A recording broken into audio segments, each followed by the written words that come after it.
Hi, everybody. Hello, welcome to SDP Connect. Appreciate you joining us tonight or this afternoon. Hi, Lorna, our interpreter. Thank you all. We're gonna wait like one more minute and then get started. Hello, all. Hello, all.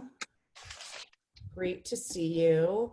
Whether you're here in California or in Peru, we're excited to have you. We have an international audience. Sometimes I would like to be in Peru instead of in our lovely country. Okay, so welcome everybody to SDP Connect. Today is Wednesday, August 5th. We are starting. Last week we did an SDP Connect at 4. We've been traditionally doing it at 5 p.m. We kind of have little votes at the end of the last 2 weeks, and there seem to be about even numbers of people who prefer 4 versus prefer 5, and so we split the difference, and now we're doing 4:30. So before we get started, I wanted to have Lorna Silva, our interpreter, tell everybody how to get the Spanish interpretation through the back channel.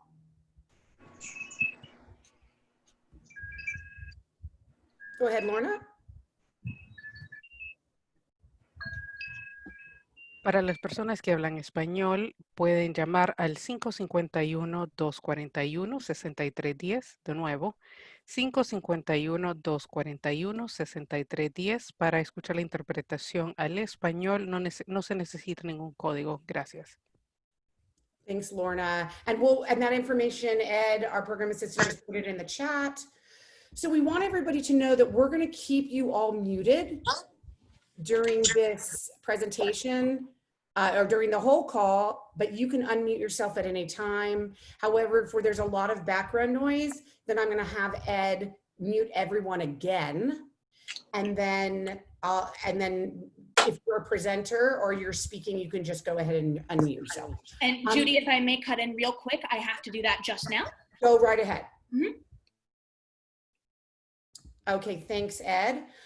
For those of you who are calling in by phone, you can unmute yourself by pressing *6 on your phone.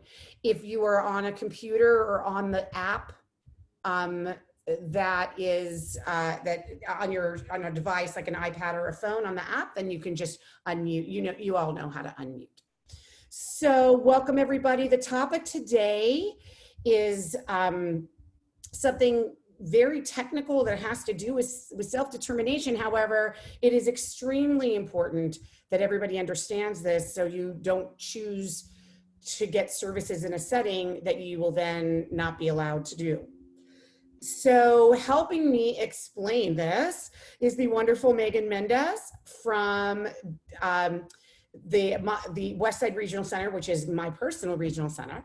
I'm not going to say it's the best regional center because I think all regional centers can use a little improvement.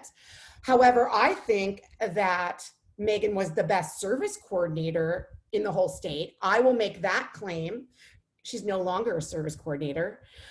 So Megan is now the HCBS compliance person at Westside Regional Center, and she also works on supporting our self-determination local advisory committee. And I really thought she was kind of the perfect person to explain this rule, but also within the context of the self-determination program. So thank you for joining us, Megan. Megan is going to share her screen and thanks, Judy. And give us kind of a really good summary of what this is about. So thanks, Megan.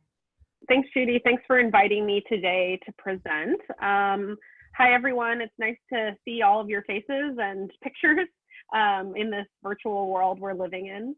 I'm going to speak, I'm going to do a short presentation, and then we can have dialogue around what's called the Home and Community-Based Services Final Rule and how it relates to the self-determination program. Quick disclaimer. I wouldn't consider myself necessarily an expert. I am always learning. So I would love to just share what I know about the Home and Community-Based Services Final Rule and how it relates to the self-determination program. But these programs are ever changing. We're learning more every day. So I'm inviting that conversation with all of you and hoping that we can kind of learn together. So we'll start by kind of exploring what is the home and community-based services final rule.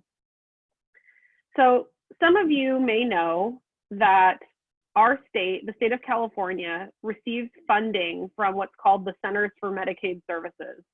That is the federal program that passed a law to provide funding to the regional center system.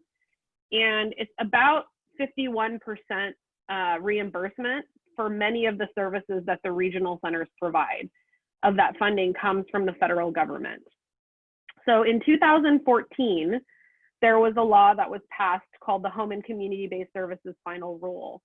And the purpose of this law was that, you know, self-advocates, families, service providers, many people in the community were unhappy with the individualization and the person-centered, lacking of person-centered practices within the services that they receive.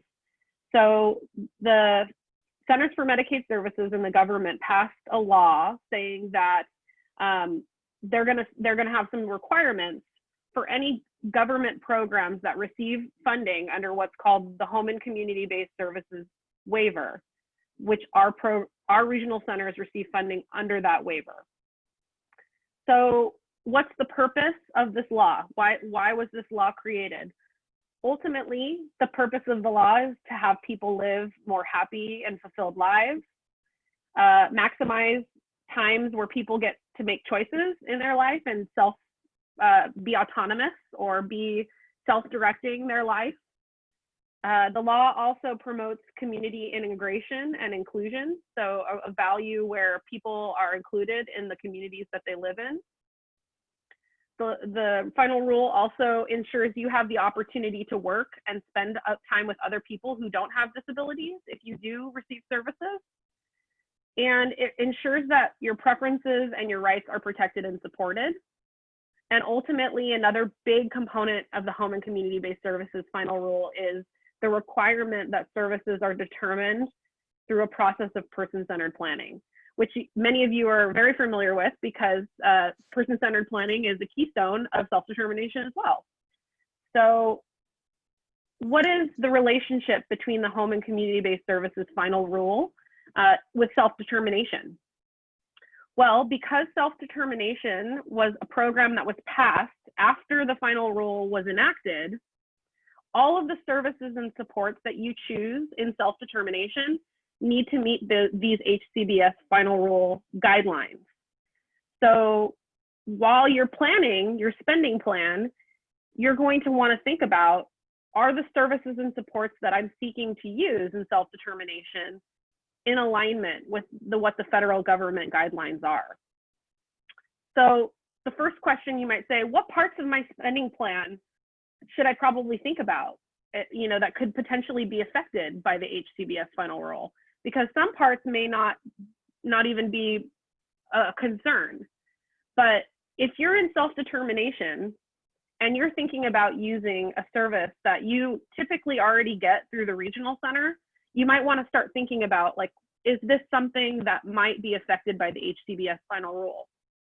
So some of the examples that might be affected would be services that you receive to get out into the community or spend time in your day, supports that you receive to live whatever you want to be doing with your day. So for example, many people attend center-based day services where you go to a place and you spend time doing activities there, and then you come home. Or you have a service provider who provides you support to do activities in your community.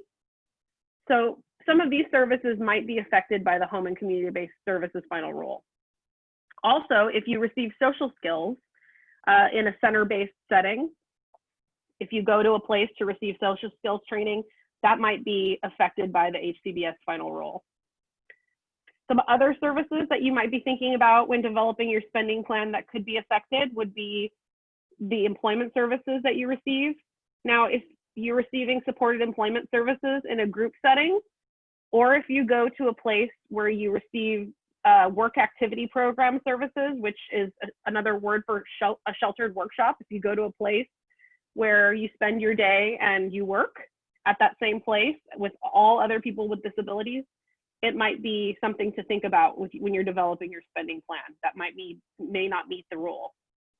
And then lastly, if you're in self-determination and you're wanting to either stay living in a group home setting or a family home agency setting where you live with another family who is paid to provide support, those settings might need to be assessed in relationship to the final rule. What parts of your spending plan will likely not need to be reviewed in relationship to the final rule?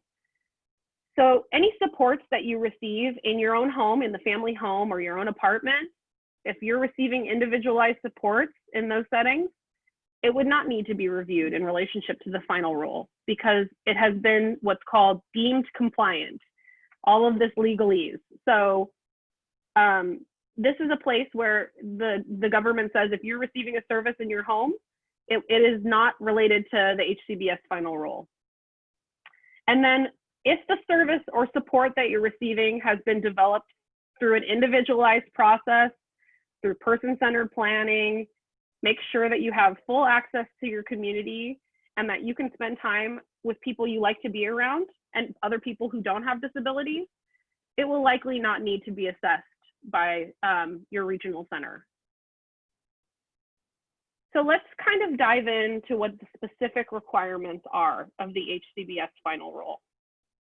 The first requirement is that you have an opportunity to spend time in and be a part of your community and mostly be free from isolation. So if a setting that you're receiving a service has any form of segregation where you're not able to spend time in your community, that would be something that would not be in compliance, in alignment with the final rule.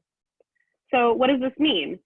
You're fully included and integrated within the places that you live, work, and play. So you have the opportunity to live, I always think of it as a life comparable to that without a disability. That is the general summary statement of when we're thinking about what does a setting look like in alignment with the final rule.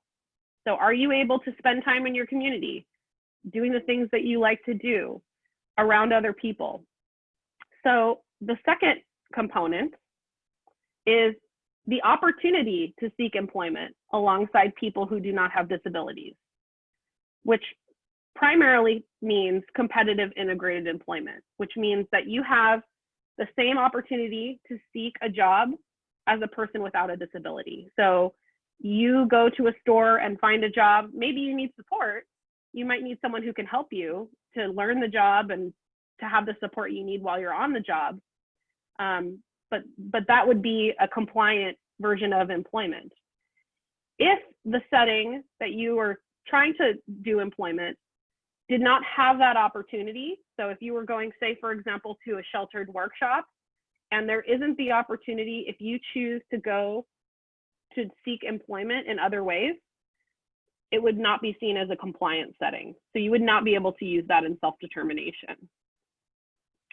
And one of the primary aspects that relates to the HCBS final rule is that the supports are provided at the time of your choosing.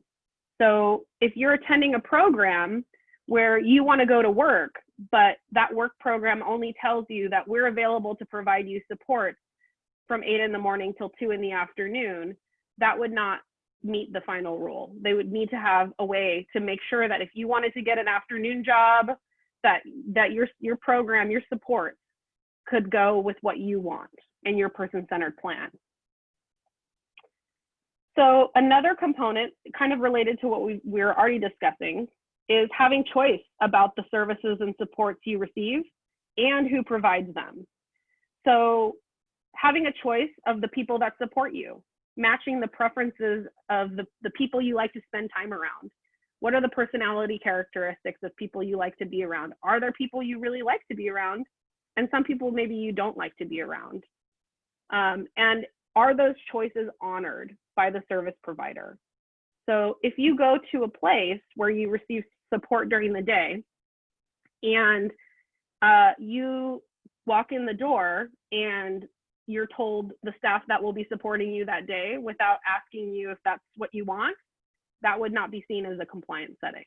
So you need to be able to have the opportunity to ask and identify the people that you want to spend time around.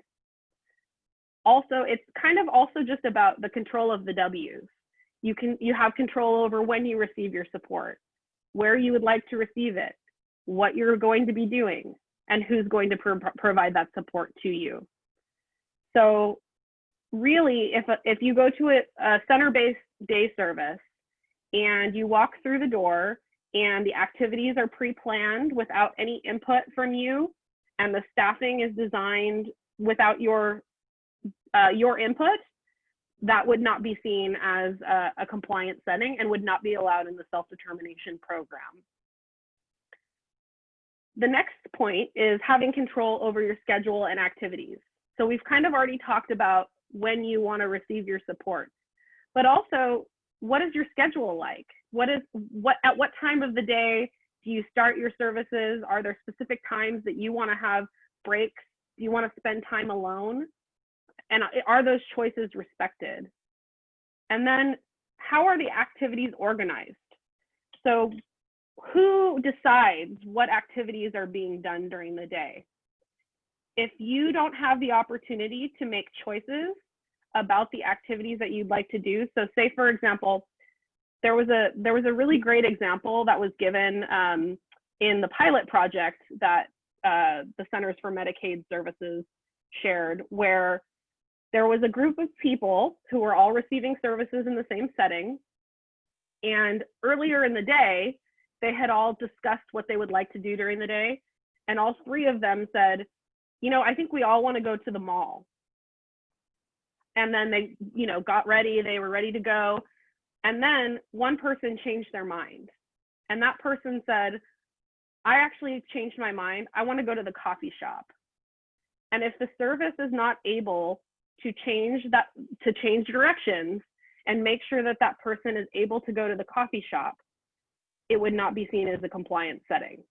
So in the pilot project, what this case study shared with us is that because they only had enough support in that moment, because it was a split decision change that was made for this person, the folks that wanted to go to the mall went to the mall, then they came back, and then the person who wanted their individual trip to go to the coffee shop went to the coffee shop. And that was seen as compliant with the final rule. So the service needs to be able to change when people change their minds, ultimately. So also, how are the choices being offered? How many times throughout the day do people have opportunities to choose what they're doing with their schedule? Is it you have to decide right at the beginning of the day what you're going to do for the rest of the day? Or are there times where you check in with the people who support you and you have multiple choices throughout the day to customize what you want to be doing with your life? And really, the other component that I just want to emphasize is not regimenting choice. So if we create a system where people are we're just going to check a box and say people are asked 5 times a day to make a choice, that's not what the ethos of the home and community-based services final rule is. That's not what it's about. It's about natural opportunities throughout the day to decide what you want to be doing, because it's about a life comparable to that without a disability. So just want to make sure that we understand it's not about putting in place another system of checkboxes where only 5 times a day you get to make a choice. It's about living your life and having the services that you need to support you. And it's about having both individualized and group activities available in the community based on your personal preferences. So if someone that you're in a group with really enjoys going to the movies, but maybe 2 people really like going to the movies, but you're not interested in that, you'd rather go to the museum, there needs to be the opportunity for that to change. And trying to identify preferences based on shared interests. The individuals who receive the service should be the ones developing the calendars of activities to be received. So ultimately, if what I'm saying does not seem to reflect the service that you're receiving in that setting or that you're thinking you might want to use in self-determination, it will likely not be able to be paid for by the self-determination program. So I want to go over the residential requirements in the home and community-based services final rule. I know that many people who are in self-determination are likely not living in group home settings or in family home agency settings, but it's important for people to know that these requirements apply to group home settings as well. So does a person have a choice about who their roommate is? Do they get to choose if they have their own room or if they want to have a shared room? Everyone should have the opportunity to have a privacy, including a lock on their door. And that's regardless of perceived ability. Now, if there are specific safety concerns, then perhaps it would be written into that person's support plan. If it's unsafe because they maybe have a history of hurting themselves, maybe they would not be able to have a lock on their door for their safety, but it would need to be written into their IPP and support plan, and it would need to be reviewed regularly. So it's not like we're making blanket statements about anyone's life. It's something that we would have to work towards so that that person could have that opportunity for privacy.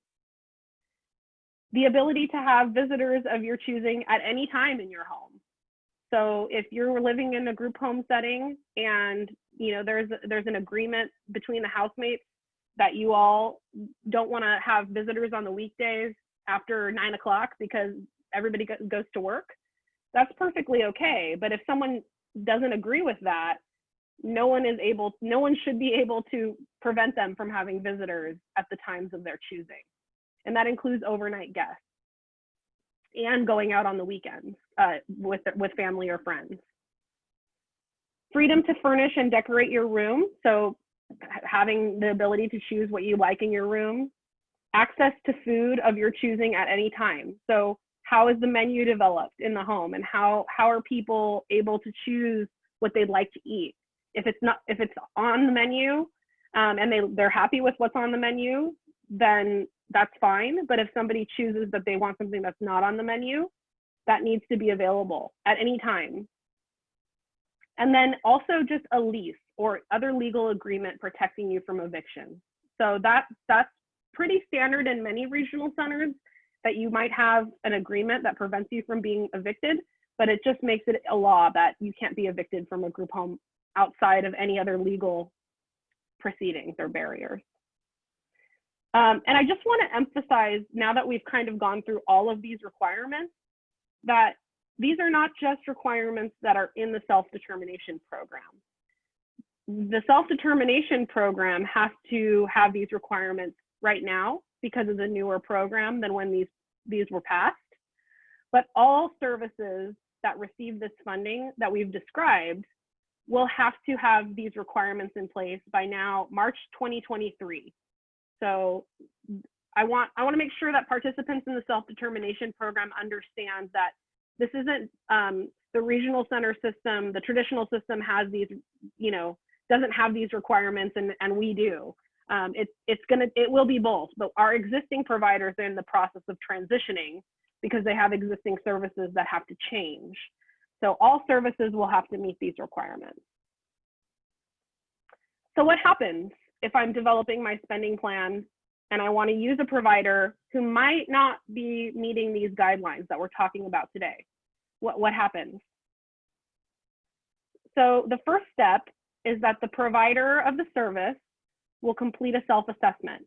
They'll look at all the way that they deliver the service and answer many questions to determine if they think that they're actually in alignment with everything we've discussed today.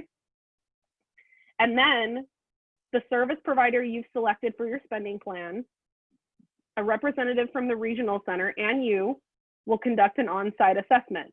Now, we're in the middle of a pandemic, so many of our services have moved to virtual platforms. So the ability to conduct an on-site assessment may be different. They may need to be conducted virtually.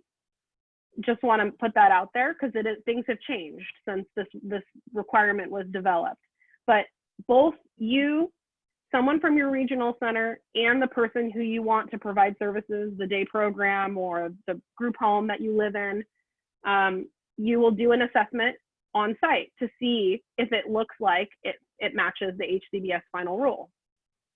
If it passes that process, everybody agrees, everything is inclusive, integrated, provided through a process of person-centered planning, individualized, many choices, then you can use the service in self-determination. If it doesn't pass, then you cannot use it in self-determination. Or you can work with them to change. So if it's a day program that is currently more center-based with group services, and they want to work with you to create an individualized plan to use in self-determination, you can, but it needs to meet the final rule. And if it can't change, then you can't use it in self-determination. And then once the process has been completed, where you have done the on-site assessment or virtual on-site assessment these days, the FMS that you're using, the financial management service you're using, will complete the process and just verify that it's been completed before they can begin paying on your spending plan. Let me just advance. So ultimately, what does this mean? The HCBS final rule and the self-determination program are really part of a broader shift in disability services to provide more individualized, person-centered, and self-directed services. This is happening across the country, and people want to have control over their lives and have the ability to make choices in their day. So really the future of services and support will all reflect these values. It may not seem like that now because we still have work to do.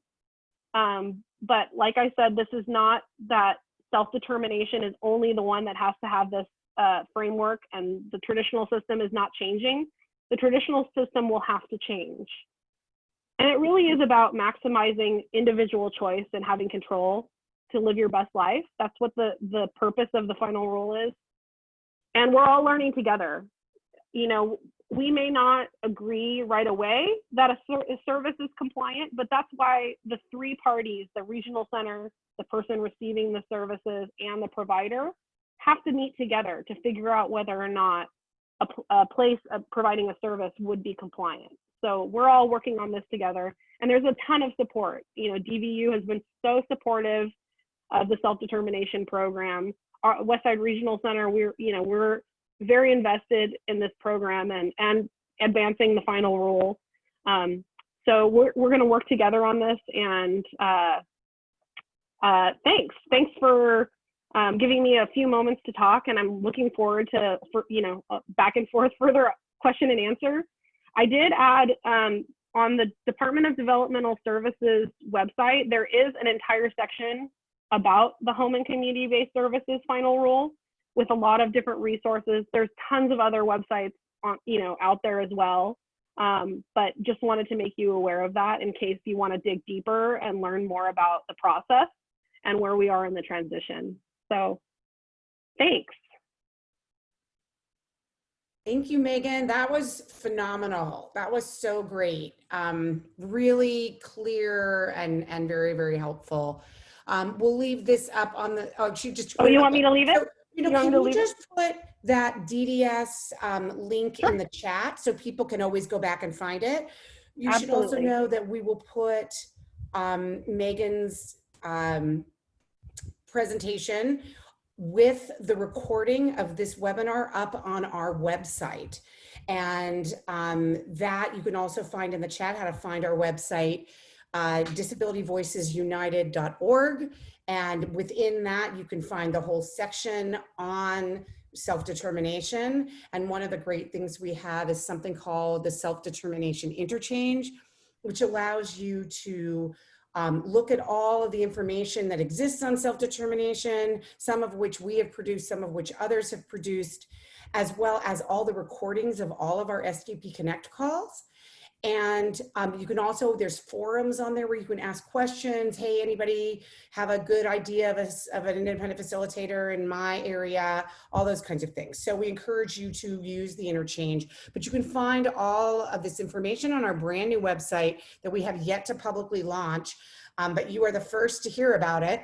You can find it at disabilityvoicesunited.org. And we are in the process of making it as accessible as possible, which is why we have not publicly promoted it yet.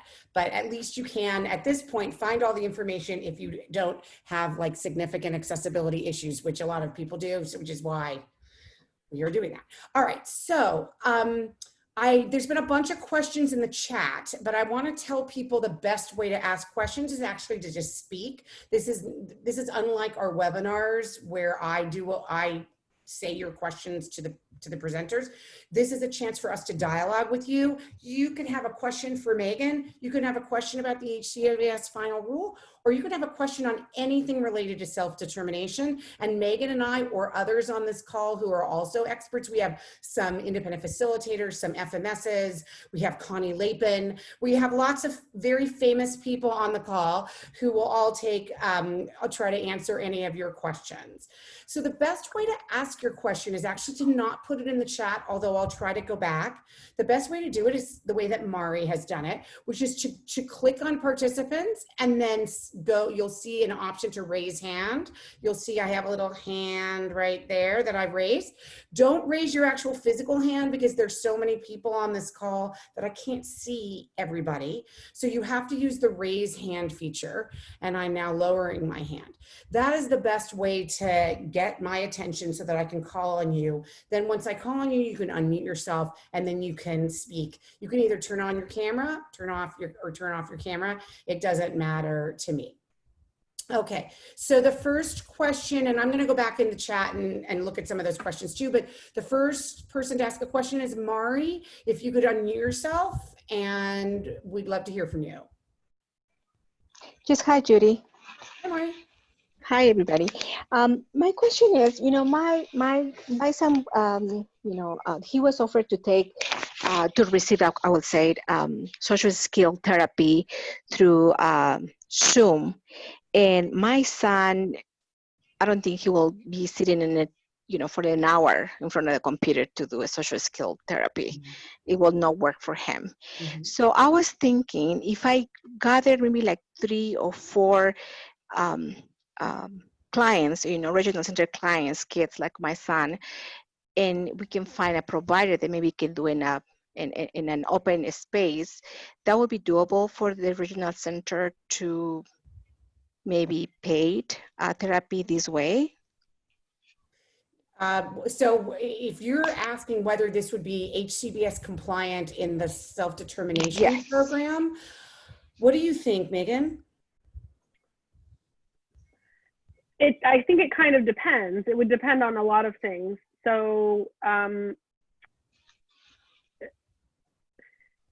if it depends on the number of people, right? Are the number of the friends that you're trying to facilitate conversations with a smaller number of people, and also do they have an opportunity to spend time with other people who do not receive regional center services during the time that they're also getting social skills. Things are really difficult to kind of weed through now with the new world that we're living in with COVID, because playgrounds aren't even open, right? So, I mean, typically, prior to COVID, my recommendation would have been to explore holding social skills sessions in natural settings, right? Like in settings where people spend time with their kids. But it is complicated in terms of if your child is not able to use Zoom or interested in using Zoom to receive that kind of a service or spend time with friends, it might be possible. I mean, I think it would just depend on if it becomes, kind of like another segregated setting, just in a different form. So let me make a suggestion, Maribel, that might make it so, it's kind of, as you heard, it's a little bit squishy. It's unclear. Like, do those kids get to choose that they're hanging out with the other kids? Do they have a choice of the activities they're participating in each day. If not everybody wants to do that same activity, it's, that's the problem. However, why do they have to be with 2 other regional center clients? Why can't they be having this social skills activity with 2 typical kids or 2 kids? They don't have to be typical per se. They just have to be kids who are not also receiving regional center services. They can be kids with other kinds of disabilities, by the way, but they just can't be receiving regional center services. And so this is a really good opportunity to form a small group where it includes children without disabilities who are great role models, and also can give access to friendships in the future. So, so that's like a way where if you say, we're hiring this company to help, work with us in the park, it's going to be in person, socially distant, and it's going to include, 4 kids and only 1 other kid gets services from a regional center, but the other 2 don't get services. To me, that's like a slam dunk. The regional center will have no problem with that. But if all the kids are getting services from the regional center, I think that you'll end up getting a lot of questions. Right. Yeah, I was thinking, exactly what you were saying, because, my son is one of the triplets and my other 2 are typical kids, and I know their families who had kids who are receiving services for the regional center. So I was thinking, maybe my 2 typical kids with my extra special one, which is the Angelo, and maybe another friend in a park or another, they're like a space, but it's open space, and they have, we follow the protocol of social distancing, and hire someone who can come and actually give them the social skill they will really take advantage of, rather than my son being sitting in front of a computer and just repeat what they want them to say, because to me this is no social skills therapy, and he will just definitely no benefit from it. Yeah, I agree. Another thing to think about is, there's a ton of parents out there that are just trying to find things to do with their kids, because not every kid can sit in front of the computer doing distance learning all day long. And so, perhaps like even posting on Nextdoor that you're doing a park meetup, and then you have a social skills facilitator there to help with that. And obviously, again, social distanced and, limiting group size, but just trying to use creativity to identify how to make new friends and make new connections.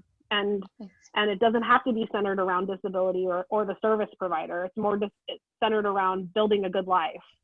Right. I see. Thank you, Megan. Thank you, Mari. Thank you, Judy. I'm going to go to a question in the chat from Lori Shepard, which is a really, really hard question that I don't know if any of us can answer, but we'll discuss it.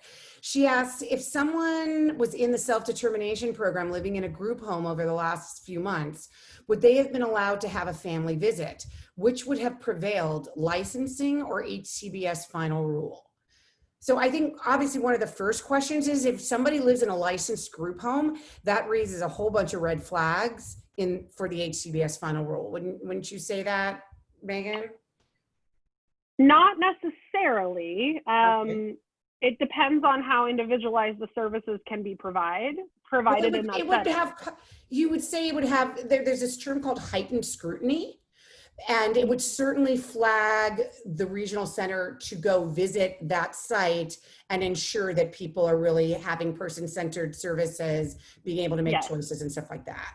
Right? Yes, it wouldn't. So yes, it would require that provider that is running the group home setting would have the staffing capabilities and the person-centered practices imbued on how people live their life every day. I mean, an example of one thing that would just check the box out of compliance is if there are people who are sharing bedrooms and you ask any of them if they would rather have their own room, and that person says, yes, I would rather have my own room, and there hasn't been any effort to try and identify a path towards that goal, then now we're out of compliance. So it requires a lot of looking at it, because there is a possibility you can live in a group home and be receiving final rule compliance services, but it would require so much individualization and autonomy and individual choice and all of that.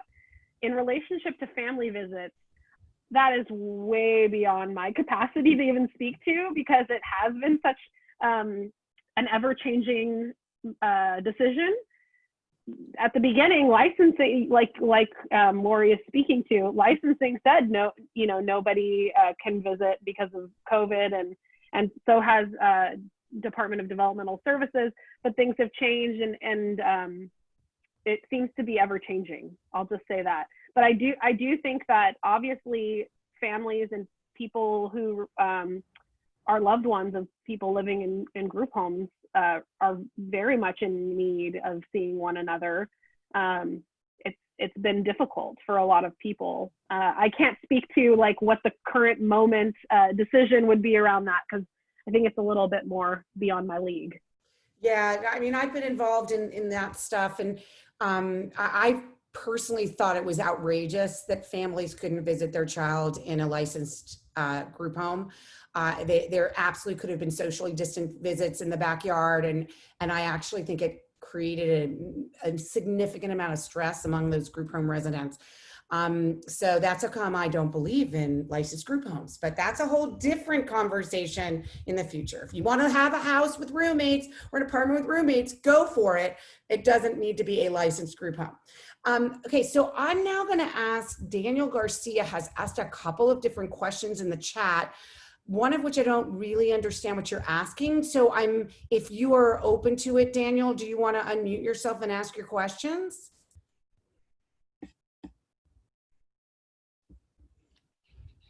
Hi, I'm Daniel Garcia, and I want to say that my question is related to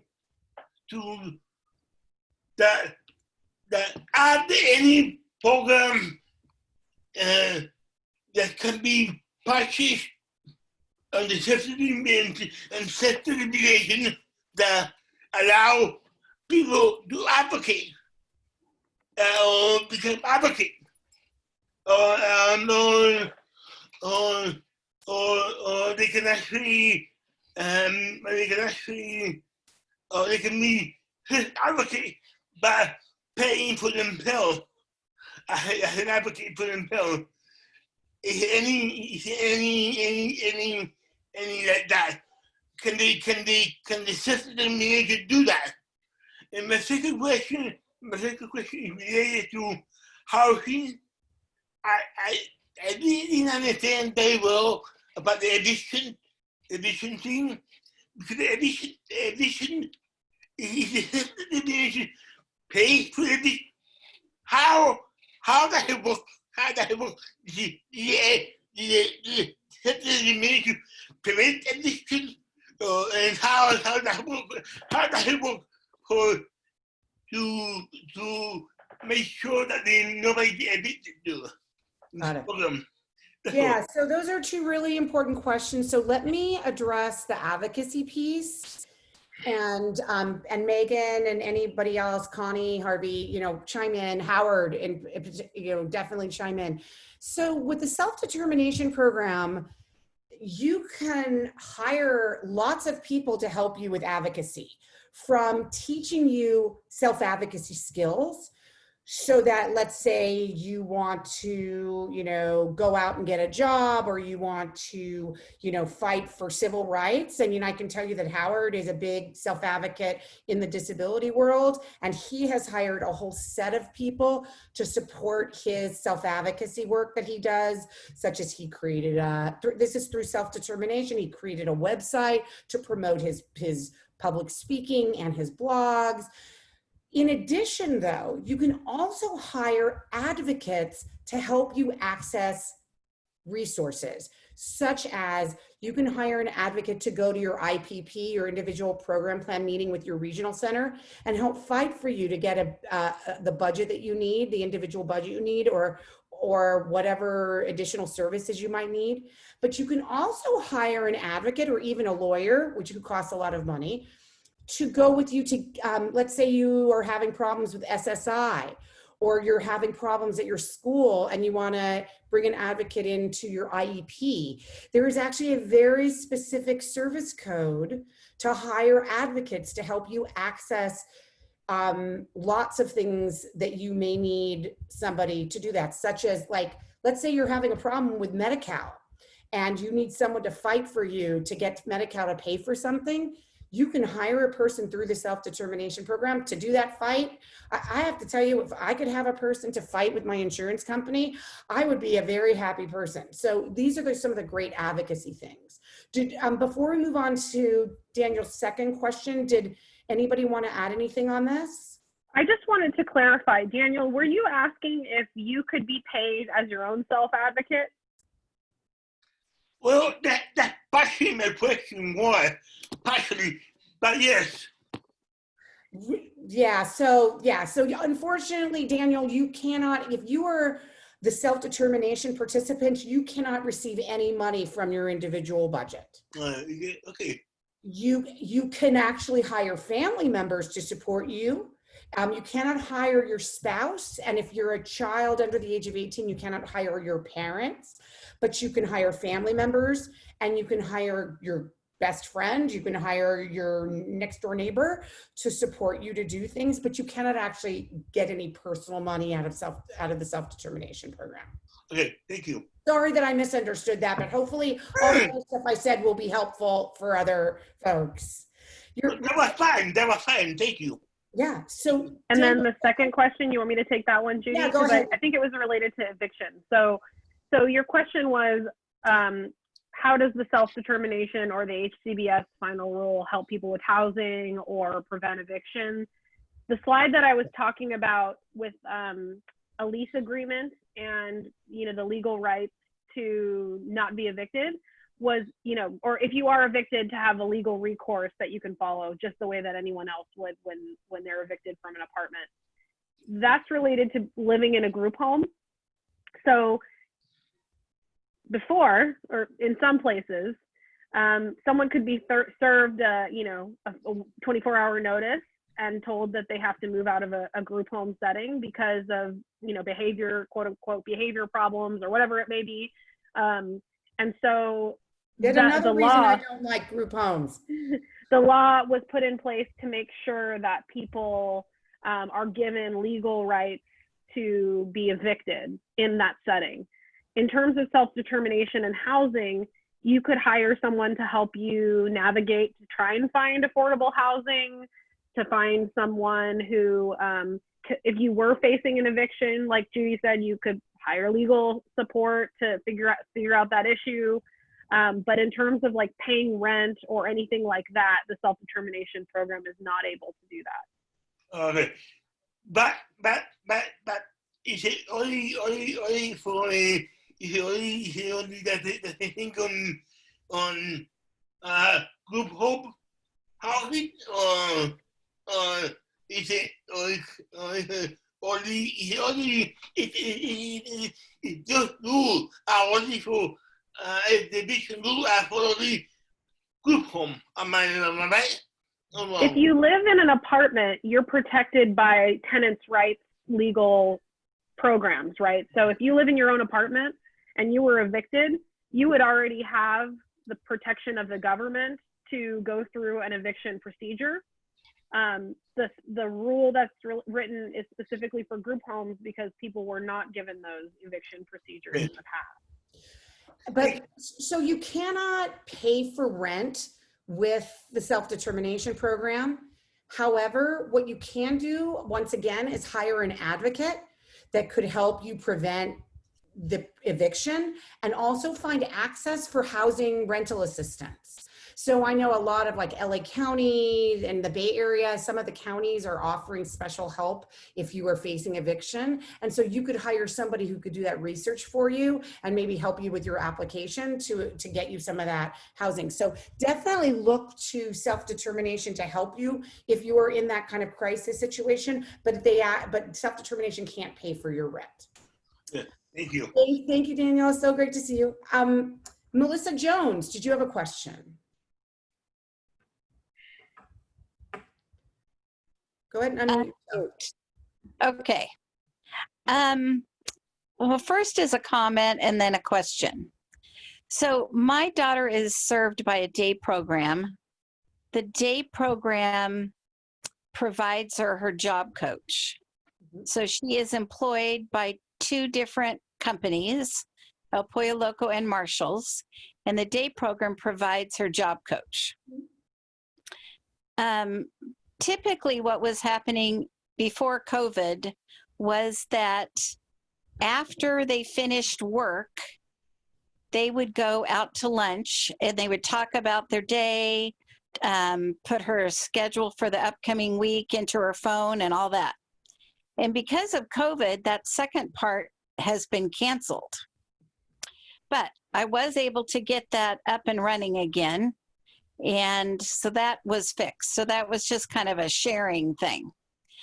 But in addition to that, Clear Motivations, which is the day program, was also providing a Fun Friday activity.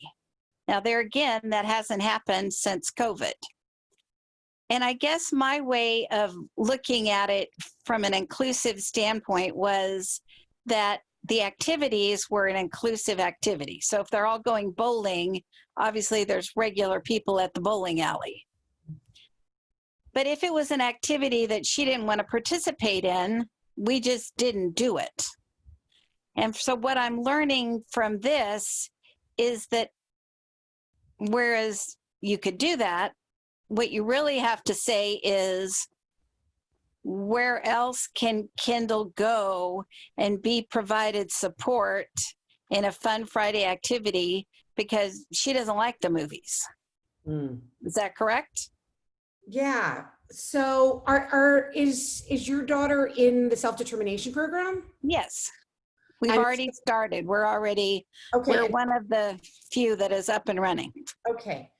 So if you're in the self-determination program and your regional center has determined that this day program, because mostly what they do is provide her with work support, is compliant, right? Yes.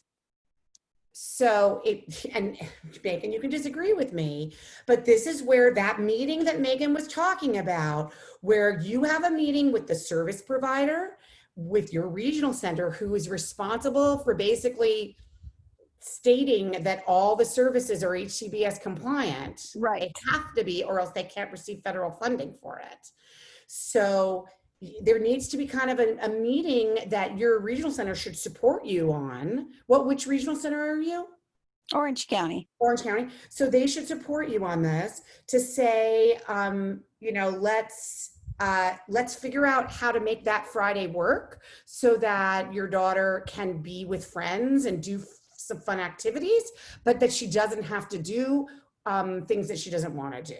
So Megan, would you agree with that advice?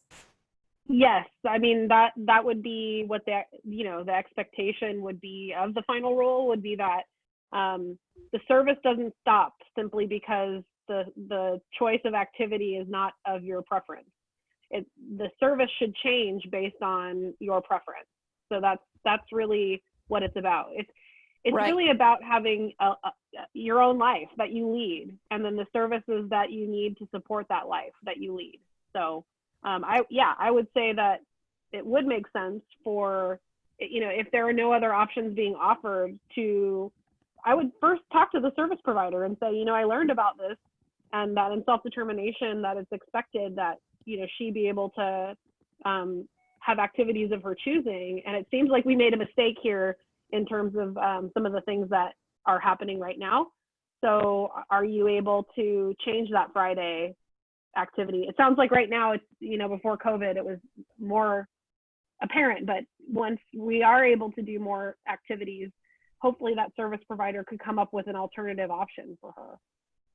But taking it a step further, since the officially day programs are closed except for Zoom activities, would I be able to ask that they provide somebody to do a fun activity with her of her choosing on Friday in the community?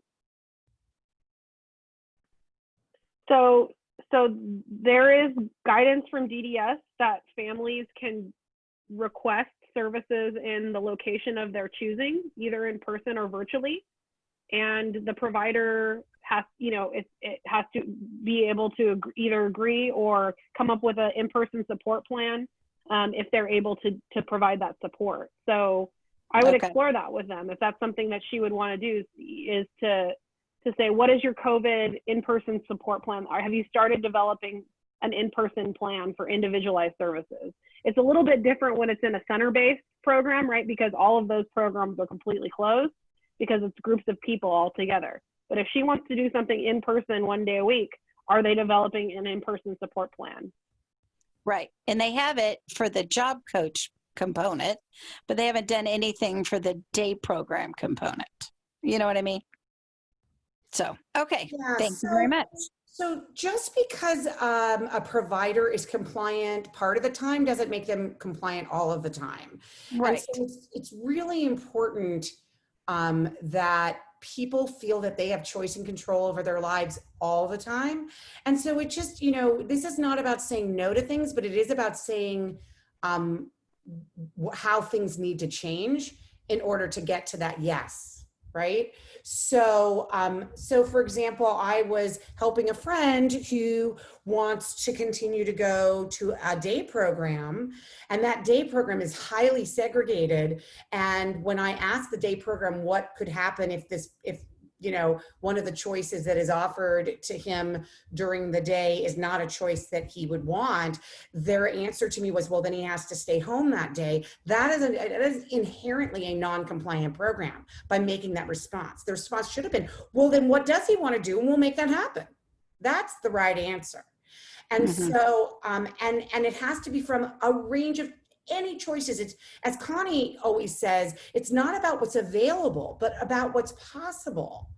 And so if you go to a day program and what's available is 3 choices that day, and you don't like those 3 choices, it's not about those 3. It's about anything in the world. And so anything in the world that is, in the community. And this is really hard because we're the guinea pigs. Like, we're the first people to be out there asking for, in self-determination, having to comply by these rules. So I'll give you an example of my own son in a program that did not get funded in his spending plan. So my son goes to a really, really wonderful program. We're Jewish, and it's a Jewish studies program. And he goes every week for about an hour and a half. And all of the people who are in this program are people with developmental disabilities who receive regional center services, and the staff that is paid to be with them. And I put that in his spending plan. We've been paying for it for years out of pocket. And I put it in his spending plan. And when I had the meeting with my regional center, the staff there said, tell me about this program. He didn't say no immediately. He said, tell me about this program and what happens at this program. And I told him, and he said, it doesn't sound compliant to me. And of course, because I'm such a big fan of the HCBS rule, I said immediately, let's take it out. And of course, I put it in there as a little test to see if the regional center understood the HCBS rule, and they passed it with flying colors. So, I immediately said, of course, we'll take it out of the plan. But it doesn't mean, so this is the important thing. It doesn't mean that you can't do programs that are only for people with developmental disabilities. That doesn't mean you can't do that. It's just you can't have your self-determination program pay for it. So we've been able to shift a lot of our personal expenses into the self-determination program of fully compliant things. And now we're able to take some of that funding and pay for some of these programs that are just for people with disabilities.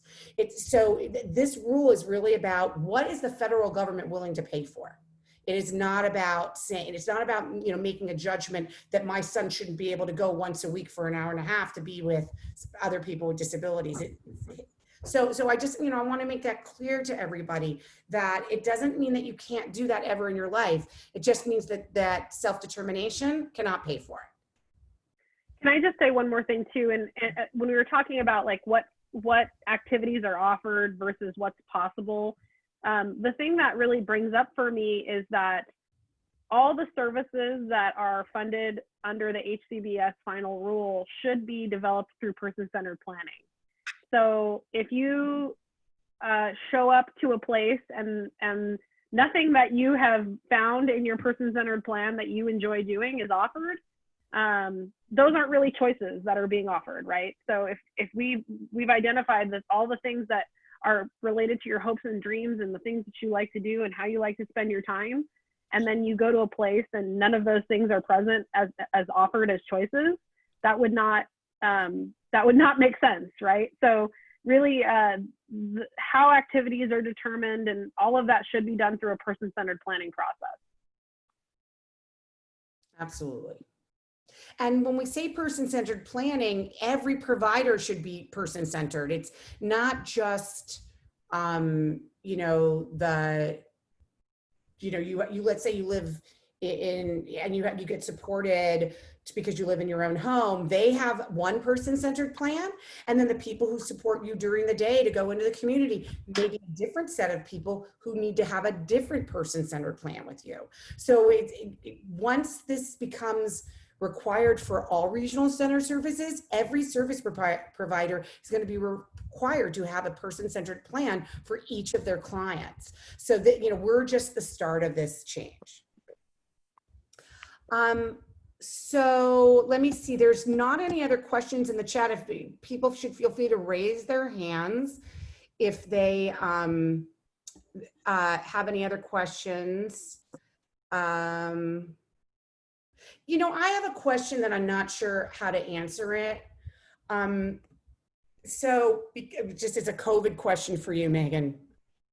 So let's say people are right now wanting to use a particular service provider that during non-COVID times is definitely, raises some questions and that heightened scrutiny in order for a regional center to go in and actually look at the program and that's one of the requirements is that the service coordinator has their eyes on the program and asks questions and sees how this participant is experiencing the program. So obviously right now that program is not meeting in person and maybe providing, a range of types of supports, whether it's virtual or possibly in person. But if someone wants to put that program in their spending plan, it's impossible for the service coordinator to visit that program. What should we put into place to ensure that when COVID ends, please, hopefully sooner rather than later, that if that then there's a trigger or something for all the self-determination participants for that service coordinator to go, okay, now you're starting back in that program, I need to go visit it. So have you thought about that in the context of self-determination? I have. I've been thinking about it a lot, and I don't know that there's one perfect answer to give, but we are starting at Westside Regional Center. We're starting to get some requests to fund for services in the self-determination program that might be in need of an HCBS assessment. And so kind of like what we're doing right now is I would like to assess the setting, both how they're being provided right now and what is their plan for reentry. So what does it look like in both settings in order for us to help with that process? Because like you said, it may be very individualized and custom right now because we have the flexibility to do things virtually. But if we re-enter and things become once again segregated and not as individualized, it may no longer be compliant. So I can't say that there's a one perfect answer, but through our process, my intention is to collaborate with the service coordinators as the program evaluator for Westside and have that conversation around what does it look like right now and what will it look like when services resume, if they resume to be the way that they were. But can a regional center say right now that a day program is definitely compliant in the future without having seen it? I would think that they would have to say, you know what, everybody's home now, we can say that's compliant, but they can't make a ruling for something that may happen 6 months in the future. They'd have to say, you know what, let's revisit that in 6 months. Sure, yeah, I think that makes sense. Just because services are being provided virtually does also not necessarily mean that they're individualized either. If there's not choices for what you can be doing virtually, then maybe that would need to be a further conversation. If you only have this one class to choose from during your virtual day, that might need to be a conversation as well. So I agree. I think there definitely needs to be support from all the regional centers and from DDS to come up with a plan for all the people who do receive services in the self-determination program that might be, deemed not compliant for a follow-up as things change. We don't have a reopen plan. We don't have a reentry plan yet, but things will change at some point, and they'll need to be, a reassessment at that time potentially. Got it. Thank you. Lorna, would you please ask if any of the Spanish-speaking parents or self-advocates on your line want to ask any questions? So while Lorna is asking that of the folks on the Spanish line, I wanted to just promote our webinar for tomorrow. So Disability Voices United has, ever since March 19th, which seems like a lifetime ago, has been running weekly webinars on the coronavirus pandemic and how we can have emergency preparedness and how we can cope with stress and how we can, and special education and employment. We've had 17 of them, and all of them are available on our coronavirus resources website, which you can also find on our website at disabilityvoicesunited.org. And what tomorrow we'll be talking about is something that Daniel was talking about, which is self-advocacy. We have heard from a lot of people with disabilities and their family members that people during this COVID crisis have had very high levels of anxiety. Their routine is disrupted. They can't leave, they're not able to leave their house, particularly those in those licensed group homes are having a lot of really significant challenges in their lives. And so one of the things we're going to talk about tomorrow is how we can reduce some of those issues that people are having through creating opportunities for individual choice for people, even if it's small choices like what are we going to watch on TV tonight, or what are we going to wear, or what are we having for lunch, or which way are we going to go for our walk today.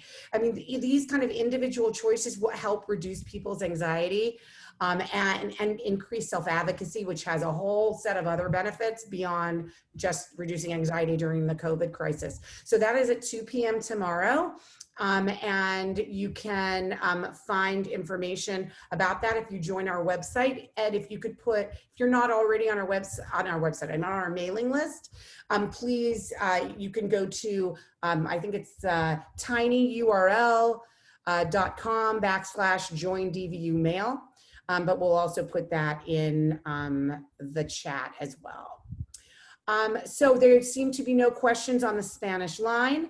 But I see Nina Spiegelman has her hand up. So go ahead, Nina. I have a question for Megan, and this is about just a general HCBS compliance.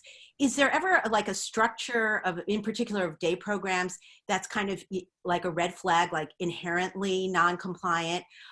For instance, if a day program, their complete structure is traveling around every day in vans. People arrive, they get into vans. Maybe there is some like, okay, van number 3, what do you want to do today? But that is what they do. They drive around in vans. Is that like, is there even a way to, I mean, maybe theoretically there is, but that seems to me to be a red flag. And I was just wondering how you've dealt with that. Yeah, well, so all the providers that currently have services that are required to comply with the HCBS final rule are in the process of completing what's called the self-assessment. And it is, I believe, almost 60 questions long and very intricate, and would likely promote different of how service would be delivered than what you just described, if you were really assessing whether or not your services are in alignment. I can say that one service that absolutely will not be available under the HCBS final rule would be a work activity program. So a sheltered workshop setting, right, would not be available. However, there are sheltered workshop settings that are attempting to try and identify more creative ways to deliver the service.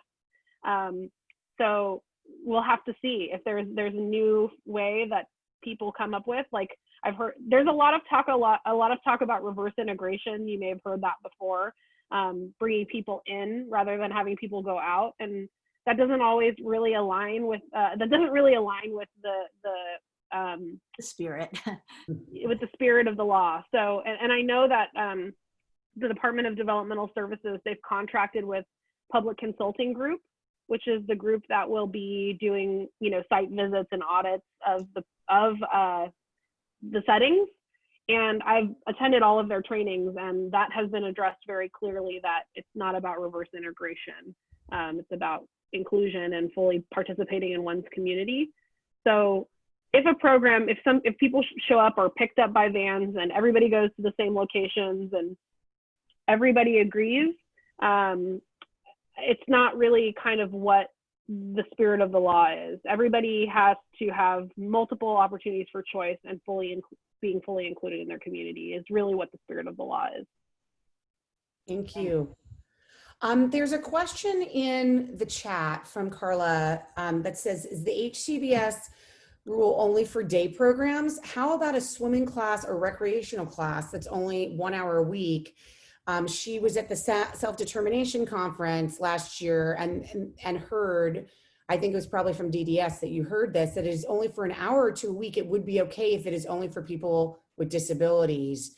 I can tell you that in my case, my son's program was 1.5 hours a week and it was dinged. So I don't know if there's going to be an inconsistency on that.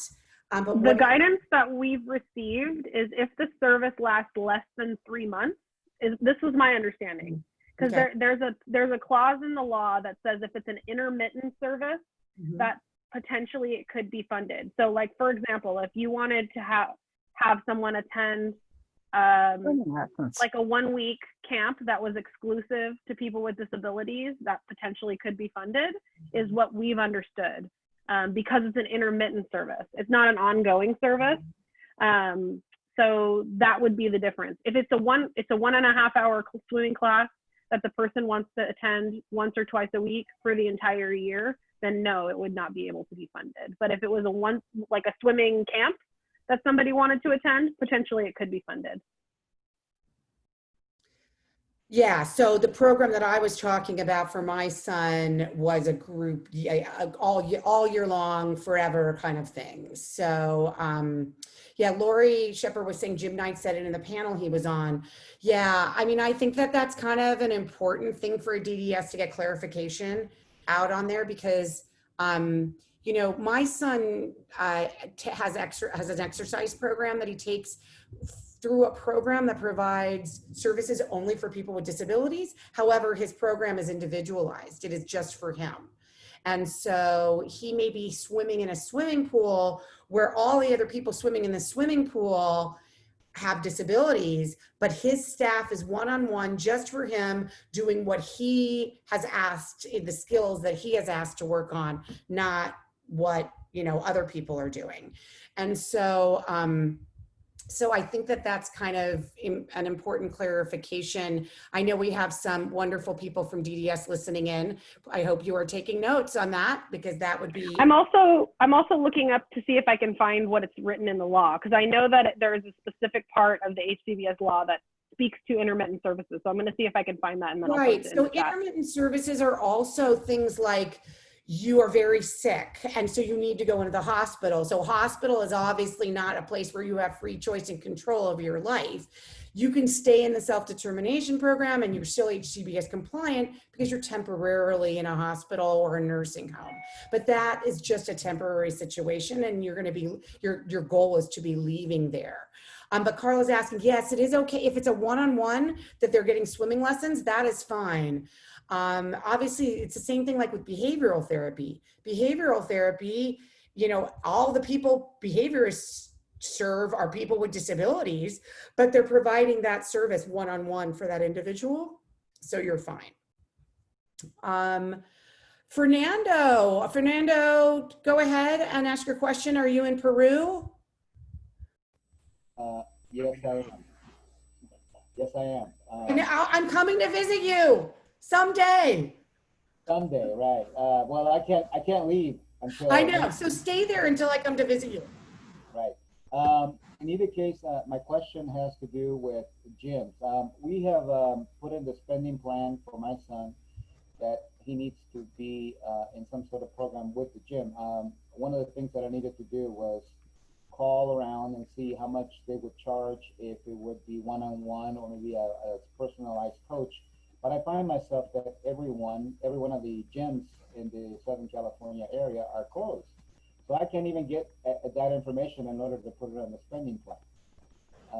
How do I go about maybe going around that, or maybe finding out someone who can actually provide one-on-one for some sort of gym package or gym training?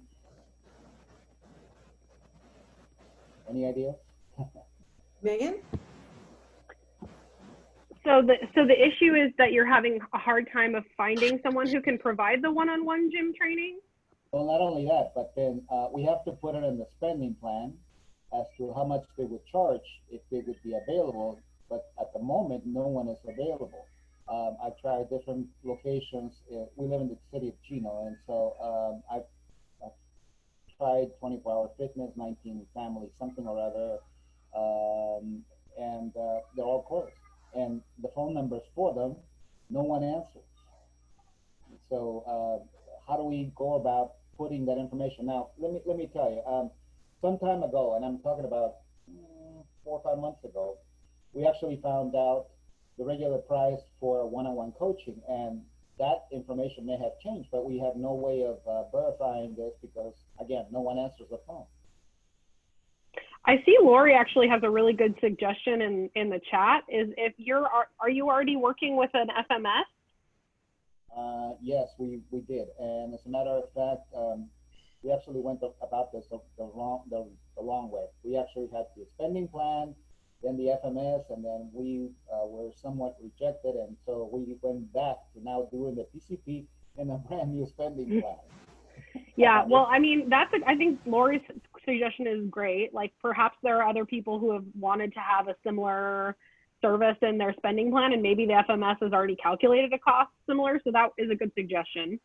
Another idea would be maybe finding if there's like even just like an Indeed post about like the hourly wage of a personal trainer, or asking people over the internet, like, what is their hourly wage for a personal trainer, and then figuring out the cost by that. So we can't reach anyone because they're all closed. We're locked. So, yeah. So Fernando, you don't have to, I mean, to actually ultimately get that service, you're going to have to find somebody. But if this is just about creating your spending plan, you can just put a line item for it. So you don't have to have a name attached to that line item. So, so you could just say, you know, personal trainer or gym membership or whatever you want. And then, you know, think about what is a reasonable amount of money for that. And, you know, so personal trainer, let's say you would be willing to pay somebody like $60 an hour, you know, put that in for once a week, $60 an hour, and that can be your line item. Your regional center should not be requiring you to have a name attached to every line item. You can have a place, I call it a placeholder. I'll give an example is that my son wants to start his own business. We have a placeholder of like $1,000 to hire someone to help us do a business plan and look into all the issues related to creating that business. But my son's not going to be creating that business during COVID.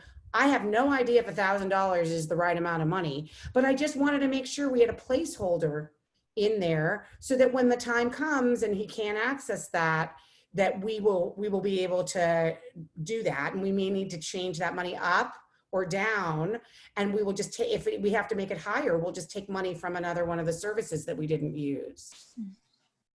The other question, which is something that I wrote directly to Judy was, we in the past have had Great Plains Laboratory do testing for my son. That's lab work done for him. The very first one was something in the neighborhood of $1,600 or so, back about at least 10 years ago. And at that point in time, we found out to what he was allergic to. And the change, once we took him off what he was allergic to, was like a night and day. He went from low functioning autism to high functioning autism. It was dramatic. Actually, he kind of woke up. From that point on, he was able to learn. He was able to stay within the lines. He was able to color things. And after that, started to talk more, express himself, and so on. We wanted to do somewhat of a repeat of the testing. And we are thinking about maybe putting it in the health section of the spending plan. And sure enough, as it turns out, we are very sure that Kaiser, which we have, says no to everything other than whatever they have. But I'm not sure if they're going to be willing to give us the information that they're not doing it in writing. So we have to test that. And so just for FYI, once you find out as to why or what it is that the child may be allergic to, it's actually like a night and day awakening. My son turned out that he was allergic to oats, milk, extreme amounts of sugar, and egg whites. We took away the milk and the oats, because just about every kid gets it in cereal. And then it was like a druggie coming out of his. When you quit cold turkey, he kept opening the refrigerator, but after about 4 or 5 days, he woke up. And after that, he started talking more, staying within the lines, no longer drawing himself as a squiggle, just a squiggle. And he has progressed since then a lot. And he still has autism. Yeah, so Fernando, and we're going to talk about this next week. We already have our topic for next week, which is to talk about generic resources. So folks need to know that you have to use generic resources first, just like in the traditional system, you have to use them first in self-determination. And we're going to get into a lot of detail on that next week, so I'm not going to spend a lot of time. However, for something like this, if you've gone to this would be required to go to his health insurance company and ask for them to pay for this first. And if you get a written decline of that and you choose to spend some of his budget on this, they will not increase his budget to that. But if you want to spend some of your budget on it, that denial will be enough. So the thing is that's critical is you get the denial in writing, and insurance companies are very good at getting you denials in writing. So you have to push them sometimes. There's other things. School districts, you have sometimes a harder time to get denials in writing, but I think it's really important to get it in writing. Believe it or not, back then, $1,600 is a lot of money, but in the end, it was well worth it. Yeah, it saved him. That's great. Great to know. We have time for one more question and comment, although I see 2 names. Okay, Linda? Hi, my question kind of goes along with Fernando's first question. And it actually, you kind of mentioned it in your comment just now, Judy, that before we put having my daughter work with a personal trainer on the person-centered plan, we first went to her doctor to get a prescription to get an evaluation by a certified personal trainer. And then we've gotten that. And so I guess our next... Linda, can I ask you, why did you need to get a prescription for a personal trainer? Well, I wanted to make sure if I was challenged by the people at my regional center that this was not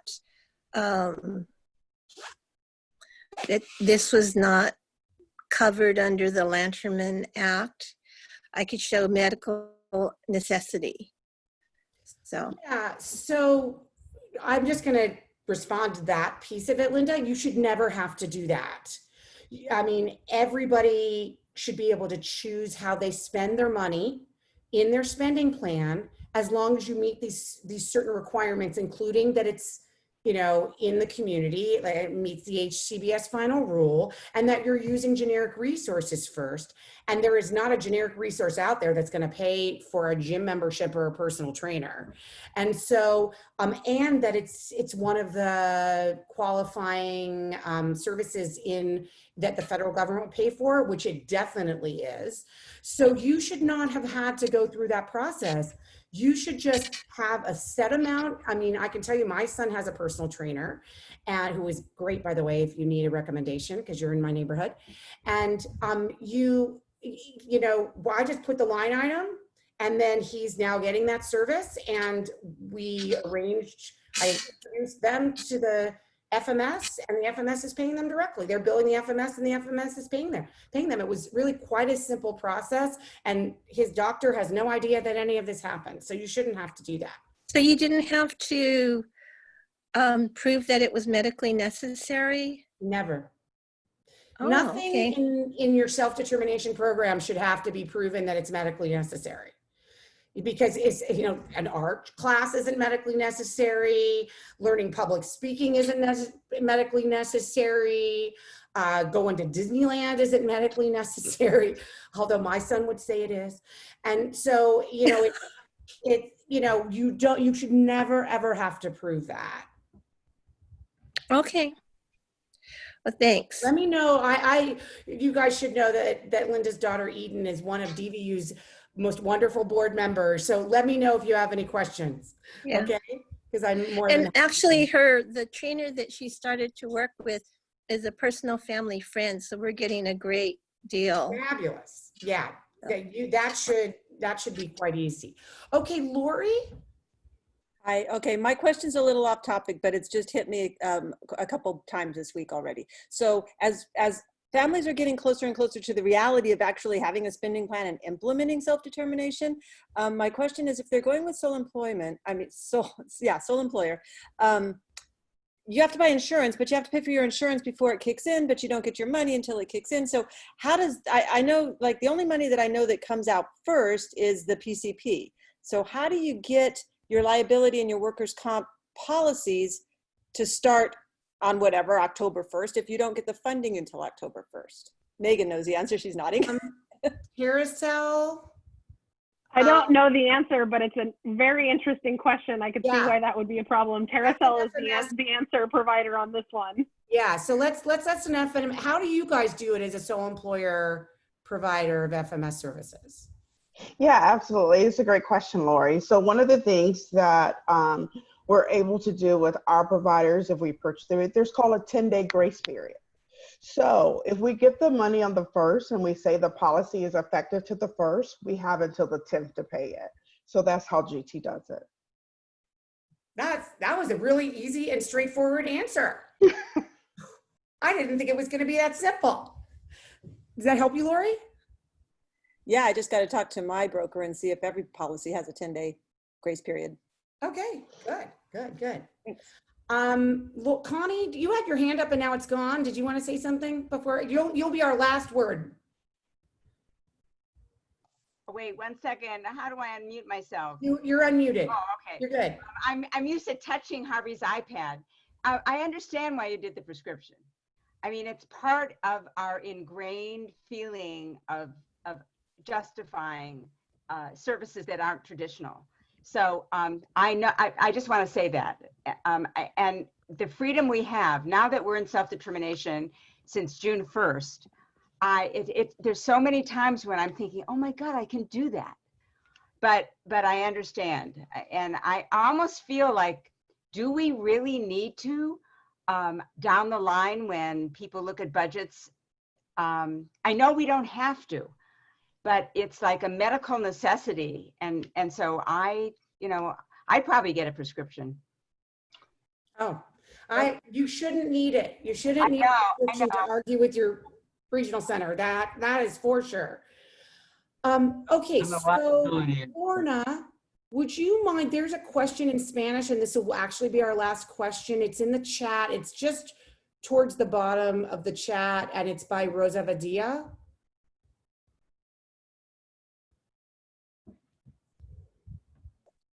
My 18-year-old son, can he continue attending a specialized program for people with severe reading and writing problems, through the self-determination program? My son, my son was in this program, from kindergarten up to 9th grade, after advocating to the district and showing how that would impact, how that affect him positively. He was accepted in the program, and when they saw the success of this program, they allowed him to continue in this specialized program. My son is graduated from high school and he wants to continue.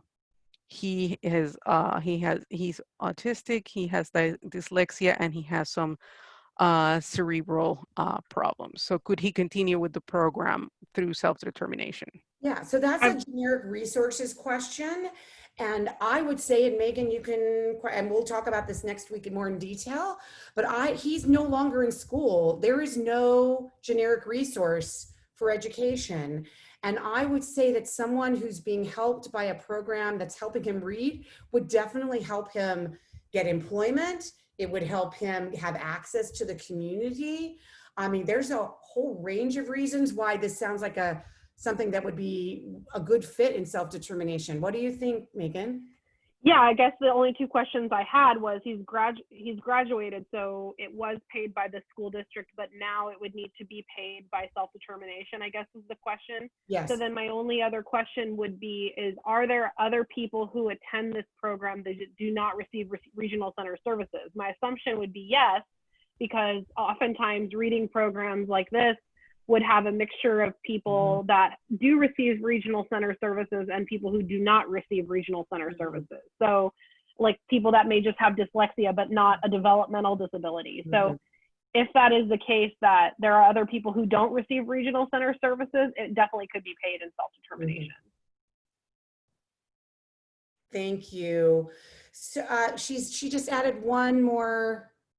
The majority of them are with the regional center. Even if there are some that are not with the regional center, it could be seen as integrated, because it's really about, is it a group of people that are all receiving regional center services, or are there other types of disabilities or types of people attending the program? So it should be good. Well, I want to really thank Megan Mendes from Westside Regional Center for such a great presentation, which we will get up on our website in the next day. And we hope that you'll join us tomorrow for our last coronavirus webinar. I forgot to mention we're moving on to a totally different set of topics, which is the November election. And we will be doing weekly webinars on, the first one will be next week on the census and making sure you filled out your census forms. And then we'll be moving on to making sure you're registered to vote and understanding the different issues on the ballots in November from a disability perspective. So I'm really excited that everybody has been on, and we will see you all either tomorrow or next week. Take care and have a good evening. Bye.